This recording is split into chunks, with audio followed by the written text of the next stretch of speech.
Hi, I'm Gondaliya. I'm going to present my work that is titled as Comparative Evaluation of IP Address Anti-Spoofing Mechanisms on a P4-NetFPGA-based switch. This work was performed at Indian Institute of Technology, Madras, in collaboration with Ganesh Sankaran and my advisor, Professor Krishna Sivalingam. So let's get started. IP address spoofing has been a long-standing problem of our internet. This practice basically involves drafting packets with a fake source IP address, meaning any given host on the internet can generate packets with a source IP address that doesn't belong to it. This practice is widely used to launch denial of service, man in the middle, and distributed denial of service attacks. To deal with this issue, network operators deploy one or more anti-spoofing mechanisms in their networks. These mechanisms aim to drop packets having spoofed source IP addresses. Over the past 15 years, our networking community has come up with a variety of anti-spoofing mechanisms. Surprisingly, only a handful of these ASMs have been realized in hardware so far and are available as features in commercial routers and switches. While the rest of these ASMs have not been realized in hardware so far and are not available in the commercial routers and switches.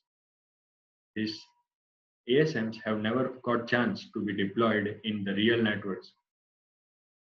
The fixed function ASICs that are used to realize the anti-spoofing functions is the root cause of problem.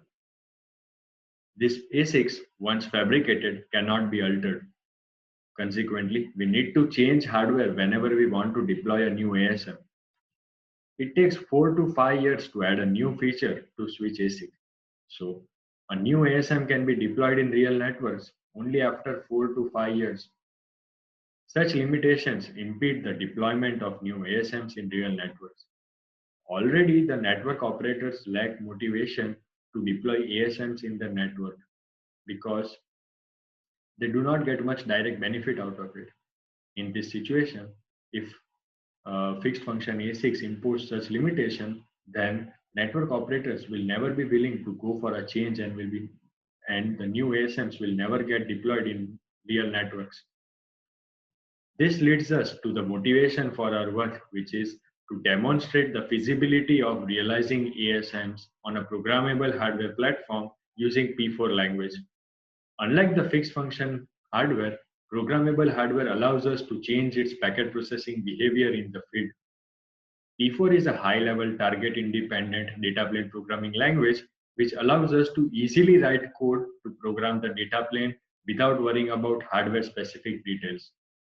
So in our work, we have implemented 6 anti-spoofing mechanisms, namely NIF, that is network ingress filtering, loose reverse path forwarding, strict reverse path forwarding, feasible path reverse path forwarding, source address validation improvement solution for DHCP, and spoofing prevention method on NetFPGA Sume using P4 language. NetFPGA Sume is a programmable hardware platform that is used for the rapid prototyping of networking devices. It has input-output capabilities of up to 100 Gbps. Furthermore, we have presented a performance comparison of ASMs where we have measured performance metrics like FPGA resource utilization, latency, and throughput for various ASMs. This slide provides an overview of various ASMs that we have deployed that we have implemented on NetFPGA Sume. Detailed description of all the ASMs is available in our paper. NIF applies an access list that specifies a list of source IP addresses that are permitted at a given router interface. RPF loose forwards an IP packet only if its source address is present in the router's forwarding table. RPF strict forwards an IP packet only if the ingress interface leads to the best path to reach the source device. RPF feasible forwards an IP packet only if the ingress interface leads to one of the possible paths to reach the source device. SAVI forwards an IP packet only if it has the expected Ethernet source address and ingress interface. SPM forwards an IP packet only if its key is successfully verified. We have used P4-NetFPGA Workflow to implement ASMs on NetFPGA Sume.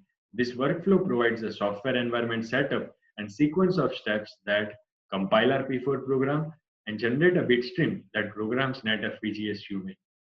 Let us understand how this workflow works. We need to provide two input files to P4-NetFPGA Workflow.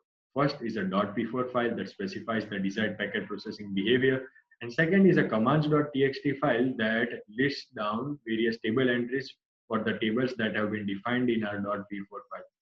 We feed both of these files to the workflow, and the workflow in turn generates a .bit file that programs NetFPGA Sume, and it also generates a config_writes.sh file which loads table entries on NetFPGA Sume. This is the testbed setup that we have used for our experiments. We have a workstation with NetFPGA Sume installed in it. We have a desktop PC with a 2-port Intel 10GB NIC installed in it. We have used Moongen as our packet generator. Moongen is a fully scriptable high-speed packet generator based on DPDK and Lua JIT. Our Moongen application sends traffic through ETH0 to NF0. NF0 forwards traffic to NF1. NF1 sends the traffic further to ETH1, and the Moongen application finally receives the traffic back through ETH1. Our NIC hardware timestamps all the packets on the transmit and receive side, and the Moongen application uses these timestamp values to compute the latency readings.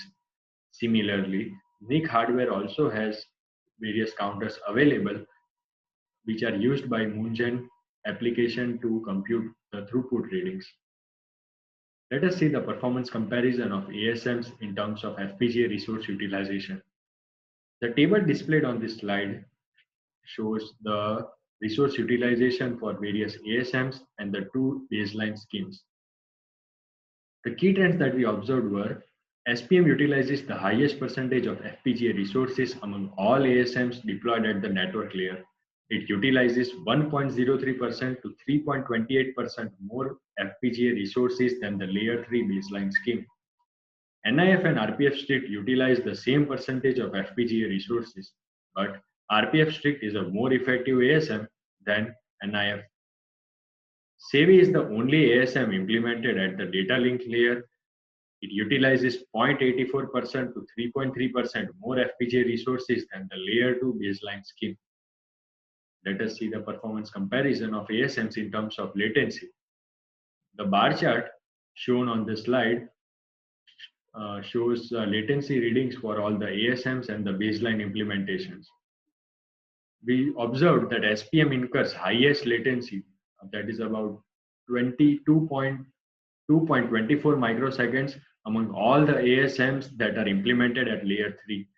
This excess latency is due to the extra match action stage that is needed to look up SPM key. SEVI incurs 0.24 microseconds more latency than the baseline scheme. This is because it needs to parse the IP header while the L2 baseline scheme does not need to parse it. Let us see the performance comparison of ASMs in terms of throughput.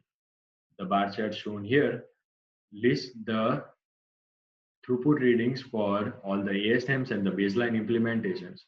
We observed that throughput for all the schemes are mostly similar and there is no significant variation or change seen here. So the conclusions from our work are, we have successfully realized 6 ASMs, namely NIF, RPF loose, RPF strict, RPF visible, SPM and SEVI on NetFPGA Sume using P4 language. SPM implementation utilized the highest amount of FPGA resources and incurred maximum latency among all the ASMs that are implemented at layer 3.